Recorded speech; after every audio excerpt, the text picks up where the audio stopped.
raconter votre aventure entrepreneuriale avec les Trois Suisses? Alors, c'est une belle et longue aventure déjà, puisque en 2016, nous avions tenté de racheter les Trois Suisses que Otto à l'époque avait mis en vente, et puis finalement, en finale, nous avons perdu. Voilà, donc finalement en 2018, quand le groupe Domoti a décidé de céder Trois Suisses, il nous a contactés, et là, on a eu la chance de pouvoir reprendre cette merveilleuse marque patrimoniale française. Dès le rachat, en fait, je me suis dit que c'était une marque qui appartenait vraiment à toutes les Français et les Françaises, et donc très naturellement, même si l'intuition d'entrepreneur a été d'interroger les femmes et qu'elles nous aident finalement à reconstruire la marque. Donc au fil des mois, on a eu plus de 10 000 participantes qui ont répondu à des questionnaires, qui ont répondu sur les réseaux sociaux. J'ai moi-même été me balader un peu dans les quatre coins de la France pour rencontrer des clientes fidèles, mais aussi des abandonnistes, comprendre ce qu'elles aimaient, ce qu'elles n'aimaient plus. Et voilà, et donc ça a été un travail vraiment... un fil rouge de comprendre ce qu'elle souhaitait, de travailler avec elle au quotidien, et à partir de là est né le nouveau Trois Suisses. Alors le nouveau Trois Suisses, c'est quoi? C'est plusieurs choses qu'on a entendues fortement depuis de la part de nos consommatrices. C'était 1, on veut une mode responsable mais à prix accessible, et 2, où est notre catalogue, le catalogue qu'on aimait tant. Donc bien sûr on les a écoutés et on a décidé de relever ces défis. Donc finalement, première chose, on a continué sur cette co-construction. C'est devenu réellement une colonne vertébrale des Trois Suisses, puisque maintenant, tous les 6 mois, nous avons donc 6 stylistes, 6 femmes qui nous aident à co-construire la collection, qui travaillent avec nous sur les matières, sur les coupes, les dessins, etc. Et donc 6 femmes qui finalement, tous les jours, nous aident à nous améliorer.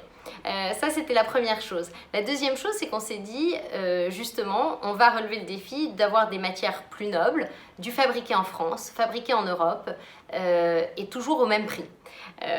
Donc, on est passé aujourd'hui à une majeure partie de notre production qui est fabriquée en Europe et plus de la moitié en France. 50% en matière 100% naturelle. Donc voilà, un vrai chiffre dans la production, dans l'offre produit, et tout en maintenant nos prix, bien sûr, accessibles à toutes. Et puis, on s'est dit, il faut aussi un shopping. Bien sûr, on a envie du côté fonctionnel du web qui est fabuleux, on peut commander à toute heure, on est livré rapidement, et on s'est dit, il faut allier le meilleur des deux mondes, c'est-à-dire la fonctionnalité du web qui est extraordinaire, mais aussi le côté émotionnel de la petite boutique du coin qu'on peut avoir. Et comment on a fait ça? De plusieurs façons.